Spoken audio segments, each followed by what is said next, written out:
Riley Green has released a brand new EP, and it's time to talk about it.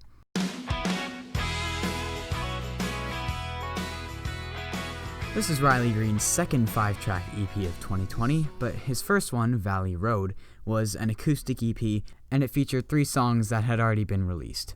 His new project, If It Wasn't for Trucks, features 3 new songs we haven't heard yet, and 2 songs from Valley Road that we hadn't heard produced, but you knew the gist of the track heading into it.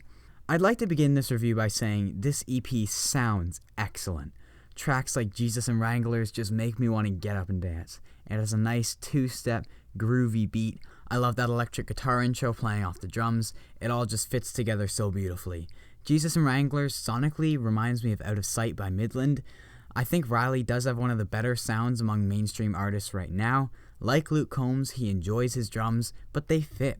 They don't feel overpowering or that they're overshadowing the rest of the instrumental, but they definitely make their presence felt. There's awesome steel guitar found all over this EP, some nice acoustic guitar on essentially every track. I want to point out the piano that makes an entrance near the end of Jesus and Wranglers, really contributing to that fun feel. I love the fiddle that plays a major role on the track Better Than Me with Randy Owen. They really give the fiddle the spotlight at certain points of that track, and I love it. Sound-wise, it gives off some great 90s vibes, and as far as mainstream goes, Riley has to be up there as one of the best acts at the moment, sonically. Lyrically, I think this is a step up for Riley. His songs tend to be very checklisty.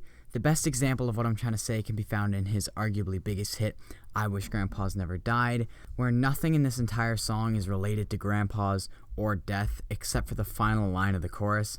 No line is related to another in any way, shape, or form. It just sounds like he took a trip down to Songland and picked whatever lines stood out on the shelf, only to mix it all together and not really come up with anything in the end.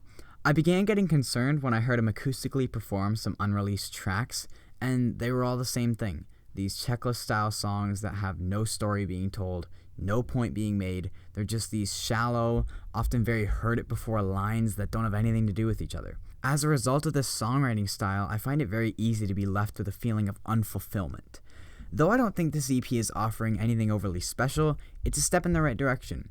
There are still some very checklisty parts to a handful of these songs here, but at least they're related to something in some way.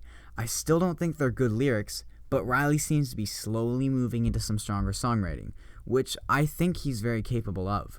Jesus and Wranglers, I'm going to give a pass here. Again, you could easily say this is checklisty, but I think it works in this scenario because he's saying he'll do the same old stuff until Jesus and Wranglers make a comeback, and then proceeds to list the same old stuff. If It Wasn't for Trucks is arguably the most checklisty song on this entire project, but again, at least it's all related to this idea of what would happen if it wasn't for trucks. The main thing is it just doesn't feel personal. Nothing about this track is really special. I think it would help if he took some time in the verses to give us even an ounce of imagery or detail so we could get attached to the characters or the truck. I think it would have been cool if he was talking about a specific truck instead of trucks on the whole. Then he could have almost told his life story through this truck, because he mentions things like his granddaddy dying, where would he have heard Merle for the first time. This song really could have been onto something if it took an approach similar to A Rock by Hardy and used the truck to tell a story, but instead it's just these broad, nothing to say, somewhat bro country sounding lyrics. If I Didn't Wear Boots, I'm still on the fence with. Yes, it is checklisty, but I can see how it works in the sense that it's about things he couldn't have done if he didn't wear boots. Not sure where I stand with this track. Better Than Me, I think, was onto something with the story, talking about how he's learning to slow down and accept that God knows better than him, but it's hard to get invested in this track because of how overdone and basic these lyrics sound. Things like comparing his grass to Augusta and painting fences and fishing and fixing up old trucks. It just isn't offering anything new or interesting. I do enjoy Randy Owen's contribution to the song. I think his voice works nicely with Riley's, but I don't know if this is a track where you'd want to feature. I mean, the song, I think, is meant to be personal to Riley, about him and his walk of faith and talking to God, and then some random guy comes in and starts singing Riley's lines. I don't know how I feel about that, but who knows. But at the end, we do get a real gem in Behind the Times. And the reason that's so is because it tells a story. You get attached to the characters. You get images in your head talking about this man's old ball cap bent like an A-frame house. He's got beech nut in his mouth. Those little things just really allow you to get invested into what's being told. He doesn't say tobacco in his mouth, he says the brand name, which really helps give this man some extra personality. Though the chorus is a bit checklisty, it's still a step in the right direction. And then you'll see in the last verse, the story comes full circle. He closes up the paper he was reading in the intro, I like that touch, and then says he better go back to his wife who cooked dinner, which ties back into one of the lines in the chorus talking about keeping a good girl when you find her. Great song, and personally I find it kind of gives off some Numbers on the Cars vibes. Overall, this EP is what I expected going into it, if not slightly better than what I thought. Production-wise, I was really pleased. As I said, I wasn't prepared for how fresh and fun it was going to feel, but lyrically and content-wise, I'm really not sure where I stand. I've listened to this EP at least 7 times through, and I can't pin my stance. I do think it's a step in the right direction, especially compared to some of his unreleased songs he performed during quarantine, but it still isn't as well written as I would want it to be.